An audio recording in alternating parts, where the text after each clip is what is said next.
Assalamualaikum warahmatullahi wabarakatuh. Perkenalkan, saya Rara Sasmita, salah satu peserta Latsar CPNS Kementerian Perhubungan tahun 2022, gelombang 7, angkatan 57, kelompok 2. Adapun tugas individu agenda 2 berupa rangkuman materi. Yang pertama, berorientasi pelayanan, yang kedua, akuntabel, yang ketiga, kompeten, yang keempat, harmonis, yang kelima, loyal, yang keenam, adaptif, yang ketujuh, kolaboratif. Yang pertama, berorientasi pelayanan. Berorientasi pelayanan harus mempunyai perilaku memahami dan memenuhi kebutuhan masyarakat, ramah, cekatan, solutif, dapat diandalkan dan melakukan perbaikan tiada henti. Berorientasi pelayanan yaitu berkomitmen memberikan pelayanan prima demi kepuasan masyarakat. Prinsip dalam pelayanan publik yaitu partisipatif, transparan, responsif, tidak diskriminatif, mudah dan murah, efektif dan efisien, aksesibel, akuntabel, dan berkeadilan. Hal fundamental dalam pelayanan publik yaitu pelayanan publik merupakan hak warga negara sebagai amanat konstitusi. Pelayanan publik diselenggarakan dengan pajak yang dibayar oleh warga negara. Pelayanan publik diselenggarakan dengan tujuan untuk mencapai hal-hal yang strategis bagi kemajuan bangsa di masa yang akan datang. Pelayanan publik memiliki fungsi tidak hanya memenuhi kebutuhan-kebutuhan dasar warga negara sebagai manusia, akan tetapi juga berfungsi untuk memberikan perlindungan bagi warga negara. Yang kedua, akuntabel. Akuntabel harus mempunyai perilaku melaksanakan tugas dengan jujur, bertanggung jawab, cermat, disiplin, berintegritas tinggi, menggunakan kekayaan barang milik negara secara bertanggung jawab, efektif, efisien, dan tidak menyalahgunakan kewenangan jabatan. Akuntabilitas adalah kewajiban untuk mempertanggungjawabkan segala tindak dan tanduknya sebagai pelayanan publik kepada atasan, lembaga pembina, dan lebih luasnya kepada publik.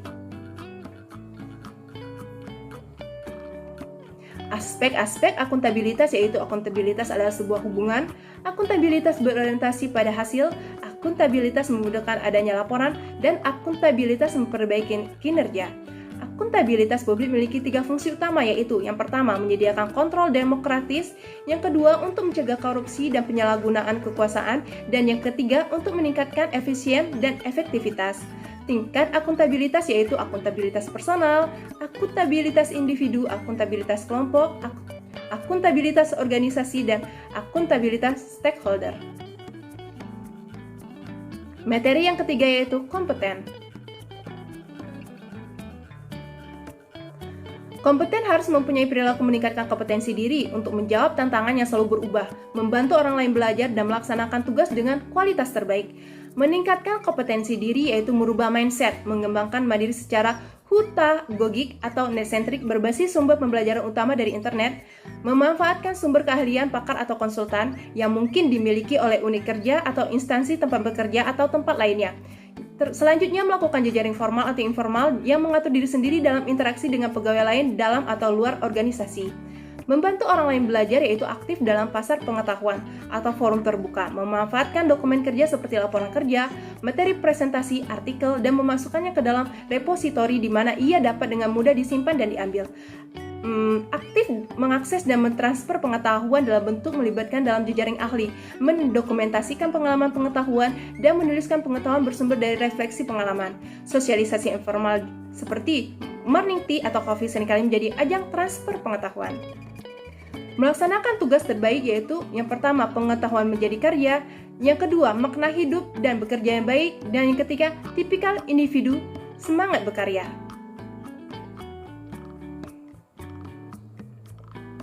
Materi selanjutnya yaitu harmonis. Harmonis harus mempunyai perilaku menghargai setiap orang, apapun latar belakangnya, suka menolong orang lain, dan membantu lingkungan kerja yang kondusif. Suasana harmoni dalam lingkungan bekerja akan membuat kita secara individu tenang, menciptakan kondisi yang memungkinkan untuk saling kolaborasi dan bekerja sama, meningkatkan produktivitas bekerja dan kualitas layanan kepada pelanggan. Peran ASN dalam mewujudkan suasana harmonis yaitu posisi PNS sebagai aparatur negara. Dia harus bersikap netral dan adil, PNS juga harus bisa mengayomi kepentingan kelompok-kelompok minoritas dengan tidak membuat kebijakan peraturan yang mendiskriminasi keberadaan kelompok tersebut. PNS juga harus memiliki sifat toleran atas perbedaan.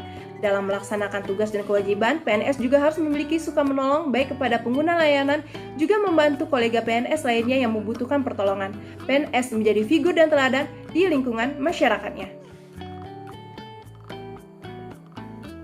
Materi selanjutnya yaitu loyal. Loyal yaitu berdedikasi dan mengutamakan kepentingan bangsa dan negara. Loyal harus mempunyai perilaku memegang teguh ideologi Pancasila, Undang-Undang Dasar Negara Republik Indonesia tahun 1945, setia pada NKRI, serta pemerintahan yang sah, menjaga nama baik sesama ASN, pimpinan, instansi, negara, serta menjaga rahasia jabatan dan negara. Materi selanjutnya yaitu adaptif. Adaptif adalah suatu proses yang menempatkan manusia yang berupaya mencapai tujuan-tujuan atau kebutuhan untuk menghadapi lingkungan dan kondisi sosial yang berubah-ubah agar tetap bertahan. Adaptif harus mempunyai perilaku cepat menyesuaikan menghadapi perubahan, terus berinovasi dan mengembangkan kreativitas dan bertindak proaktif. Penerapan budaya adaptif yaitu dapat mengantisipasi dan beradaptasi dengan perubahan lingkungan, memanfaatkan peluang-peluang yang berubah-ubah, mendorong jiwa kewirausahaan terkait dengan kinerja instansi, memperhatikan kepentingan yang diperlukan antara instansi mitra, masyarakat, dan sebagainya. Materi terakhir yaitu kolaboratif.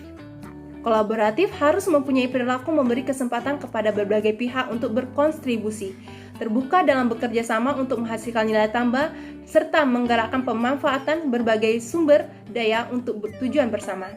Faktor yang mempengaruhi keberhasilan dalam kolaborasi antara lembaga pemerintah yaitu kepercayaan, pembagian kekuasaan, gaya kepemimpinan, strategi manajemen, formalisasi pada pencapaian kolaborasi yang efektif antara entitas publik.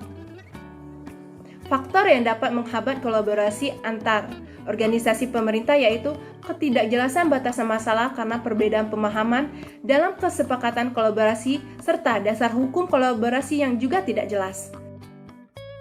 Demikian tugas saya. Terima kasih. Wassalamualaikum warahmatullahi wabarakatuh.